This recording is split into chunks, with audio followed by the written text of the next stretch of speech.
ಆತ್ಮೀಯ ವೀಕ್ಷಕರೇ ನಮಸ್ಕಾರ. ನಾನು ದೇವರಾಜ್ ರೆಡ್ಡಿ, ಅಂತರ್ಜಲ ತಜ್ಞ, ಚಿತ್ರದುರ್ಗದ ಜಿಯೋ ರೈನ್ ವಾಟರ್ ಬೋರ್ಡ್ ಸಂಸ್ಥೆಯ ಮುಖ್ಯಸ್ಥ. ಆತ್ಮೀಯರೇ, ನಮ್ಮ ಯೂಟ್ಯೂಬ್ ಚಾನೆಲ್ ತಮಗೆಲ್ಲ ಸ್ವಾಗತ. ಸಾಕಷ್ಟು ನಮ್ಮ ವಿಡಿಯೋಗಳನ್ನು ನೀವು ನೋಡ್ತಾ ಇದ್ದೀರಾ, ಸಾಕಷ್ಟು ಜನ ಕಾಮೆಂಟ್ ಮಾಡ್ತಾ ಇದ್ದೀರಾ, ಮತ್ತು ಕೆಲವೊಂದಷ್ಟು ಹೊಸ ಮಾಹಿತಿ ಹೀಗಿರಬೇಕು ಅಂತ ಕೇಳ್ತಾ ಇದ್ದೀರಾ. ಭಾಳಷ್ಟು ಜನರು ಆಲೋಚನೆ ಹೇಗಿದೆ ಅಂತಂದರೆ, ಒಂದು ಉದಾಹರಣೆಗೆ ಚಿತ್ರದುರ್ಗ ಜಿಲ್ಲೆ, ನಮ್ಮಲ್ಲಿ ವಾಣಿವಿಲಾಸ ಡ್ಯಾಮ್ ತುಂಬಿದೆ. ಭಾಳಷ್ಟು ಬೆಂಗಳೂರು ಬೇರೆ ಬೇರೆ ಪ್ರದೇಶದವರೆಲ್ಲ ಬಂದು ಚಿತ್ರದುರ್ಗದಲ್ಲಿ ಜಾಗ ತಗೊಳ್ಬೇಕು, ಕೃಷಿ ಮಾಡಬೇಕು ಅನ್ನೋ ಒಂದು ಜೋಶಿಯಲ್ಲಿ ಬರ್ತಾ ಇದ್ದಾರೆ.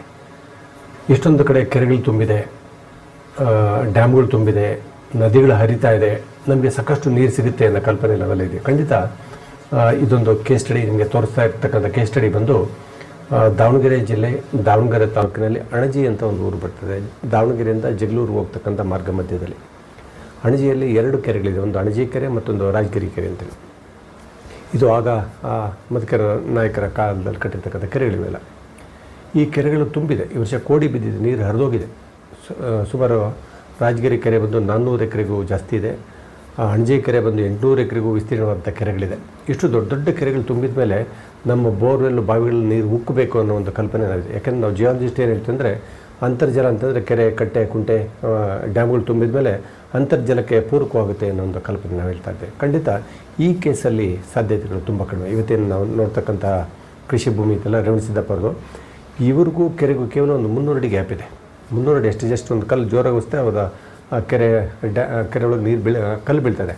ಆದರೆ ಇವರು ಬೋರಲ್ಲಿ ನೀರು ಬರ್ತಾಯಿಲ್ಲ. ಇವ್ರದ್ದು ಒಂದೆಲ್ಲ ಅಕ್ಕಪಕ್ಕದಲ್ಲೇ ಸುಮಾರು 10-20 ಬೋರ್ವೆಲ್ಗಳಲ್ಲಿ ಕೇಸಿಂಗ್ ಪೈಪ್ ಹಾಕಿದರೆ ಒಂದು ಕಲ್ಲು ಹಾಕಿದ್ರೆ ಸೌಂಡು ಬರ್ತಾಯಿಲ್ಲ. ಯಾಕೆ ಅಂತಂದರೆ ಅದಕ್ಕೆ ನಾವು ಜಿಯಾಲಜಿ ಅಂತ ಹೇಳ್ತೀವಿ, ಹೈಡ್ರೋಜಿಯಾಲಜಿ ಅನ್ನೋ ಪದ ಹೇಳ್ತೀವಿ. ಅಂದರೆ ಭೂಮಿಯಲ್ಲಿ ಜಲ ಇರಬೇಕಾದ್ರೆ ಜಲದ ಕಣ್ಣುಗಳು, ಮೇಲೆ ಒಂದು ಸಾಯಿಲ್ ಝೋನ್ ಅಂತ ಒಂದಿಲ್ಲ ಒಂದು ಮಣ್ಣಿನ ಪದರ, ಮತ್ತು ಒಂದು ವೆದರ್ಡ್ ಝೋನ್ ಅಂತ ಶಿಥಿಲವಾದಂಥ ಒಂದು ಪದರ, ಮತ್ತು ಟೊಳ್ಳು ಪದರ ವಲಯ ಅಂದರೆ ಫ್ರ್ಯಾಕ್ಚರ್ ಝೋನ್. ಈ ಥರದ ಪದರಗಳಿದ್ದರೆ ಮಾತ್ರ ನಮಗೆ ಕೆರೆಗಳಿಗೂ ನಮ್ಮ ಬೋರ್ಗಳಿಗೂ ಸಂಪರ್ಕ ಇರ್ತದೆ. ಇಷ್ಟೊಂದು ಕಡೆ ನಾವು ಈ ಬೋರಿಂದ ತೆಗಿತಕ್ಕಂಥ ನೀರು ಸಾವಿರಾರು ವರ್ಷದ ಹಳೆ ನೀರು, ನಮ್ಮ ಡ್ಯಾಮ್ಗಳು ಕೆರೆಗಳು ಸಂಬಂಧಗಳಿಲ್ಲ. ಹಾಗಾಗಿ ಎಲ್ಲ ಕಡೆಗೂ ಕೆರೆ ಪಕ್ಕದಲ್ಲಿ ನೀರು ಬರಬೇಕಂತೇಳಿ ಖಾತ್ರಿ ಇಲ್ಲ. ಬೋರ್ವೆಲ್ ಕೊರೆಸಿದ್ರು, ಕೆಲವರು ನಾನು 1000 ಅಡಿ ಕೊರೆಸ್ತೀನಿ, 2000, ಖಂಡಿತ ಈ ಸಾಧ್ಯತೆಗಳಿಲ್ಲ. ಮೇಲ್ಜಲ, ಶಾಲೋ ಅಕ್ಯುಫರ್ಸ್ ಅಂತ ಹೇಳ್ತೀವಿ, ಶಾಲೋ ಅಕ್ಯುಫರ್ಸ್ ಇದ್ದರೆ ಮಾತ್ರ ನಮಗೆ ನೀರು ಸಿಗ್ತದೆ, ಅದರ್ವೈಸ್ ನೀರು ಸಿಕ್ಕೋದಿಲ್ಲ. ಇವ್ರಿಗೂ ಅಷ್ಟೇ 80 ಅಡಿವರೆಗೂ ಕೇಸಿಂಗ್ ಪೈಪ್ ಹೋಗಿದೆ, ಆದರೂ ನೀರು ಕೆರೆಗೂ ಇದಕ್ಕೆ ಸಂಪರ್ಕ ಇಲ್ಲ. ಹಾಗಾಗಿ ಪ್ರತಿಯೊಬ್ಬರು ನಾವು ಇಷ್ಟೇ ಅರ್ಥ ಮಾಡ್ಕೊಬೇಕು.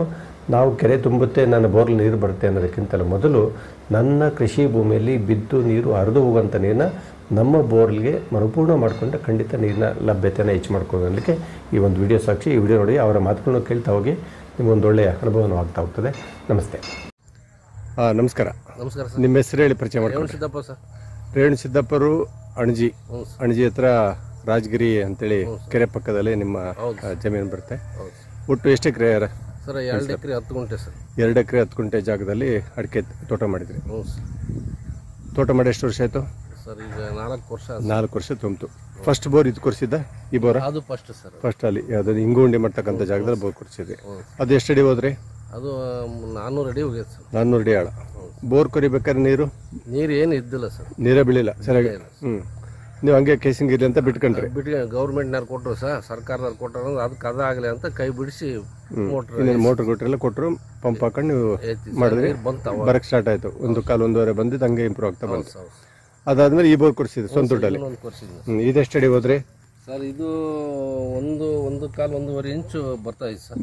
ಇದು ಬೋರ್ ಕೊಡಿಸಿ ಎಷ್ಟು ವರ್ಷ ಆಯಿತು ಸರ್? ಇದು 1-2 ವರ್ಷ ಆಯ್ತು. ಇದು ಬೋರ್ ಕೊಡಿಸಿ 2 ವರ್ಷ ಆಯ್ತು. ಬೋರ್ ಕೊರಿಬೇಕಾದ್ರೆ 1.5 ಇಂಚ್ ಬಂತು ಸರ್. ಅವಾಗ ನೀರು ಕಾಣ್ತು, ಮೇಲೆ ಎತ್ತಬೇಕಾದಾಗ ಒಂದು ಸ್ವಲ್ಪ ಕಡಿಮೆ ಆಯ್ತು. ಬಟ್ ಈಗ ಆದ್ರೂ 1.5 ಇಂಚ್ ಐತಿ ಪೈಪ್.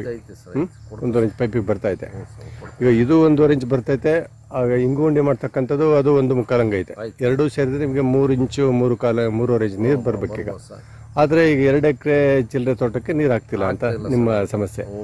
ಹಾಗಾಗಿ ಭಾಳಷ್ಟು ರೇವಣ ಸಿದ್ದಪ್ಪರು ಏನು ಗೊತ್ತಾ, ಭಾಳಷ್ಟು ರೈತರು ಇದೇ ಥರ ನೀರುಗಳು ಇರ್ತವೆ ನೋಡಿ. ಈಗ ನಿಮ್ಮ ತೋಟದಲ್ಲಿ ನೀವು 4 ವರ್ಷದ ಅಡಿಕೆ ಗಿಡ ಸುಮಾರು ಶ್ರಮ ಮಾಡಿದ್ದೀರಾ, ಎಲ್ಲಿಂದಲೋ ದುಡ್ಡು ತಂದು ಹಾಕಿ ತೋಟನ ಮಾಡ್ತಾ ಇದ್ದೀರಾ. ಮಧ್ಯದಲ್ಲಿ ಶೇಂಗಾ ಹಾಕಿದ್ರಿ, ಇನ್ನೊಂದು ಹಾಕಿದ್ರಿ, ಗಿಡಗಳು ಚೆನ್ನಾಗಿ ಈ ಕಡೆ ನಮ್ಮ ಭಾಳ ಎತ್ತರವಾಗಿ ಬಂದಿದ್ದಾವೆ. ಕೆಲವೆಲ್ಲ ಅಡಿಕೆ ಒಂಬಾಳೆ ಬರುತ್ತೆ ಅಲ್ಲಿ ಬಂದಿದ್ದಾವೆ, ಕೆಲವು ಹಿಂದೆ ಮುಂದೆ ಆಗಿದ್ದಾವೆ. ನೀವು ಇಷ್ಟೆಲ್ಲ ಪ್ರಯತ್ನ ಮಾಡಿದ್ಮೇಲೆ ನೀರಿನ ಮ್ಯಾನೇಜ್ಮೆಂಟ್ ಅಂತ, ವಾಟರ್ ಮ್ಯಾನೇಜ್ಮೆಂಟ್ ಅಂತಂದರೆ ಈಗ ನೋಡಿ, ಈಗ ನಿಮ್ಮದು ಗಿಡ ಎಷ್ಟಿದ್ದಾವೆ? 1200 1250-300 ಗಿಡಕ್ಕೆ 3.5 ಇಂಚ್ ನೀರು ಆಗಲ್ಲ ಅಂತಂದರೆ ನಾವೆಲ್ಲೋ ತಪ್ಪಾಗ್ತಿದೆಯಲ್ಲ. 3.5 ಇಂಚ್ ನೀರನ್ನ 1500 ಗಿಡಕ್ಕೆ ಆಗಲ್ಲ ಅಂತಂದರೆ ಇಷ್ಟು ನೋಡಿ, ಇಲ್ಲೆಲ್ಲ ನೀರು ದಬಾಯಿಸಿ ಹೋಗಿದೆ ನೋಡಿ. ಇಲ್ಲ ತೇವಾಂಶನ ಐತೆ ನೋಡಿ, ಭತ್ತದ ಗದ್ದೆಯಲ್ಲಿ ಬಿಟ್ಟಂಗೆ ಬಿಟ್ಟಿದ್ದೀರಿ. ಇಲ್ಲಿ ನೋಡಿ, ಇನ್ನೂ ನೀರು ಪಾಚಿ ಕಟ್ಬಿಟ್ಟಿದ್ದಾರೆ. ಇಲ್ಲಿ ಸಮೃದ್ಧಿ ಕೊಟ್ಟಿದ್ದೀರಾ, ಆ ಕಡೆ ಒಣಗೋಗ್ಬಿಟ್ಟಿದೆ ಭೂಮಿ. ಹಂಗಾಗಿ ನೀರನ್ನ 2 ಬೋರ್ನ ಕ್ಲಬ್ ಮಾಡ್ಕೊಂಡು ನೀರು ಹಾಯಿಸ್ತಕ್ಕಂಥದ್ದು ಡ್ರಿಪ್ ಇರಿಗೇಷನ್ ಮಾಡ್ಬೇಕು ನೀವು. ಮತ್ತೆ ಈಗ ಒಂದು ಸ್ವಲ್ಪ ಬಳ್ಳಿ ಹಾಕಿದ ಮೇಲೆ ಇಲ್ಲ ಅಂಥವೆಲ್ಲ ಒಂದಷ್ಟು ಇದು ಮಾಡ್ಕೊಂಡ್ರೆ ಖಂಡಿತ ನಿಮಗೆ ನೀರಿನ ಸಂಪನ್ಮೂಲಕ್ಕೆ ಸಮಸ್ಯೆ ಆಗಲ್ಲ. ಆಗಲಿ ಅನ್ಸುತ್ತೆ ಬರೀ.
ಸ್ನೇಹಿತರೆ, ನಾವು ಸಾಕಷ್ಟು ಕಡೆ ಮಾತಾಡ್ತೀವಿ.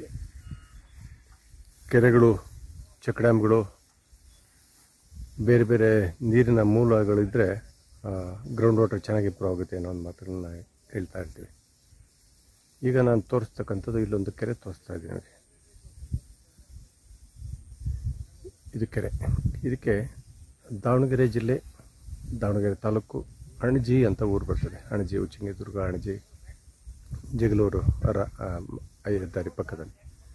ಇಲ್ಲಿ ರಾಜಗಿರಿ ಕೆರೆ ಅಂತ ಅಲ್ಲೊಂದು ಟವರ್ ಎಲ್ಲ ಕಾಣಿಸ್ತಿದೆ, ಅದು ಅಣಜಿ ಟವರ್. ಅದು ರಾಜಗಿರಿ ಅಂತ. ಇದು ಸಹ ಸುಮಾರು 400 ಎಕರೆ ವಿಸ್ತೀರ್ಣವಾದಂಥ ದೊಡ್ಡ ಕೆರೆ. ಈ ಸಾರಿ ಮಳೆನೂ ಚೆನ್ನಾಗಿ ಬಂದಿದೆ, ಕೆರೆನೂ ಫುಲ್ ಆಗಿದೆ, ಕೋಡಿ ಬಿದ್ದಿದೆ. ಆದರೆ ಬೋರ್ವೆಲ್ಗಳಲ್ಲಿ ನೀರು ಬರ್ತಾ ಇಲ್ಲ.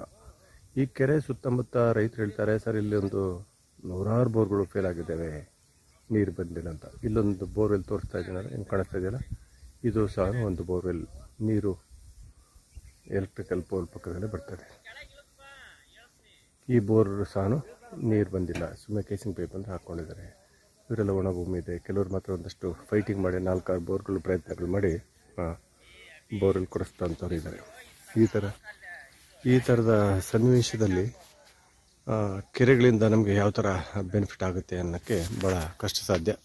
ಹಾಗಾಗಿ ಕೆರೆಗಳಿಗೂ ಅಂತರ್ಜಲಕ್ಕೂ ಸಂಬಂಧಗಳಿಲ್ಲ. ಅದನ್ನು ನಾನು ಕೆಲವೊಂದು ಫೋಟೋಗಳು, ವೀಡಿಯೋಗಳು ಮುಖಾಂತರ ನಿಮಗೆಲ್ಲ ಬ್ರೀಫ್ ಮಾಡ್ತಾ ಹೋಗ್ತೀನಿ. ಈ ಕರೆಂಟ್ ಬಂದಿದೆ, ಕೆಲವು ಪಂಪ್ಗಳು ಆನ್ ಆಗಿದೆ. ಕೆಲವರು ಹೇಳ್ತಾರೆ ಸರ್ ಬಿಗಿನಿಂಗಲ್ಲಿ 1 ಗಂಟೆ ನೀರು ಬರ್ತದೆ, ಆಮೇಲೆ ನೀರು ಬರಲ್ಲ. ಎಲ್ಲರೂ ಅಡಿಕೆ ಹಾಕಿದ್ದಾರೆ, ಮಧ್ಯದಲ್ಲಿ ಖಾಲಿ ಜಾಗಗಳಿದೆ, ಅವ್ರಿಗೂ ಅಡಿಕೆ ಹಾಕ್ಬೇಕನ್ನೋ ಉತ್ಸಾಹದಲ್ಲಿ ಭಾಳಷ್ಟು ಜನರು ಇರ್ತಾರೆ. ಇಂಥ ಒಂದು ಪ್ರದೇಶದಲ್ಲಿ ಇದು ಒಂದೇ ಒಂದು ಅಣಜಿ ಅನ್ನೋದು ಒಂದು ಸಣ್ಣ ಎಕ್ಸಾಂಪಲ್ ಅಷ್ಟೇ. ವಿ ಸಾಗರ ಡ್ಯಾಮ್ ಪಕ್ಕದಲ್ಲೂ ಸಹ ನೀರಿಲ್ಲದೆ ಒಣಗಿರ್ತಕ್ಕಂಥ ಬೋರ್ಗಳು ನೋಡ್ತಾ ಇದ್ವಿ. ಬೋರ್ ಕೊಡಿಸ್ತಾ ಫೇಲ್ ಆದಂಥ ಬೋರ್ಗಳು ನೋಡ್ತಾ ಇದ್ವಿ. ಹಾಗೆ ಅಣಜಿ ಪ್ರದೇಶ ಅನ್ನೋದು ಈ ದಾವಣಗೆರೆ ತಾಲೂಕಿನ ಪ್ರದೇಶ. ಇದು ಸುಮಾರು ಗ್ರಾನೈಟಿಕ್ ಏರಿಯಾ ಅಂತ ಹೇಳ್ತೀವಿ. ಗ್ರಾನೈಟ್ ಇರುವಂಥದ್ದು. ಇಲ್ಲ ಉಚ್ಚಂಗಿ ದುರ್ಗ ಅಂತ ಹೇಳ್ತೀವಿ. ಉಚ್ಚಂಗಿ ದುರ್ಗದ ಬಂಡೆ ಬೆಟ್ಟ ಗುಡ್ಡಗಳು ಹೇಳ್ತದೆ ಗ್ರಾನೈಟ್. ಅಲ್ಲಿ ಸಾಕಷ್ಟು ಕ್ವಾರಿಗಳಿದೆ, ಅಂದರೆ ಒಳ್ಳೆ ಗುಣಮಟ್ಟದ ಜಲ್ಲಿ ಸಿಗುತ್ತೆ ಅಂತ. ಅಂದರೆ ಇಂಥ ಪ್ರದೇಶದಲ್ಲಿ ಜಲದ ಕಣ್ಣುಗಳು, ಪಾಕೆಟ್ಸು, ಫ್ರ್ಯಾಕ್ಚರ್ಸು, ಗ್ಯಾಪ್ಸ್ ಇದ್ದರೆ ಮಾತ್ರ ನೀರು ಬರಲಿಕ್ಕೆ ಸಾಧ್ಯ. ಹಾಗಾಗಿ ಭಾಳಷ್ಟು ಕಡೆ ನಮ್ಮ ರೈತರ ಕಲ್ಪನೆ ಏನಾಗುತ್ತೆ ಅಂತಂದರೆ ನೀರು ಬಂದುಬಿಡ್ತದೆ ಕೆರೆ ಪಕ್ಕದಲ್ಲಿ ಅಂತೇಳಿ ಭಾಳಷ್ಟು ತಪ್ಪು ಕಲ್ಪನೆಗಳಿಂದ ನಾವು ಇಂಥ ಒಂದು ಪ್ರಯತ್ನಗಳನ್ನ ಮಾಡ್ತಾ ಹೋಗ್ತದೆ. ಹಾಗಾಗಿ ಇದನ್ನು ತೋರಿಸ್ಲಿಕ್ಕೋಸ್ಕರ ಇವತ್ತೊಂದು ವಿಡಿಯೋ ಮಾಡ್ತಾಯಿದ್ದೀನಿ. ಈಗ ನಾವು ನೋಡುವಂಥ ರೈತರು ಈ ಬೋರ್ಗೆ ರೀಚಾರ್ಜ್ ಮಾಡ್ತಾಯಿದ್ದಾರೆ. ಕೆರೆ ಪಕ್ಕದಲ್ಲಿದೆ. ಕೆರೆಗೂ ಇವರು ಬೋರ್ವೆಲ್ಗೂ ಏರಿಯಲ್ ಡಿಸ್ಟೆನ್ಸ್ ಮೇ ಬಿ ಒಂದು 300 ಮೀಟರ್ ಇರ್ಬೋದು. ಸೇಮ್ ಒಂದೇ ಹೈಟಲ್ಲಿದೆ. ಇವರು ಸಹ 400 ಅಡಿಗಿಂತ ಜಾಸ್ತಿ ಆಳದ ಬೋರ್ ಕೊಡಿಸಿದ್ದಾರೆ, ನೀರು ಬಂದಿಲ್ಲ. ಹಾಗಾಗಿ ಯಾವ ಥರ ಜಲಭಾರ್ಪಣೆ ಮಾಡಬೇಕು ಅದಕ್ಕೆ ಇದೊಂದು ಸಣ್ಣ ಒಂದು ಉದಾಹರಣೆ. ಈ ಥರದಲ್ಲಿ ಇದೊಂದು ಈ ರೈತರ ಒಂದು ಜಲಮರ್ಪಣ ಮಾಡ್ತಕ್ಕಂಥ ಒಂದು ಮಾದರಿ ನಿಮಗೆ ಹೇಳಬೇಕು ಸಾಧ್ಯ ಹೇಳ್ತಾ ಇದ್ದೀನಿ.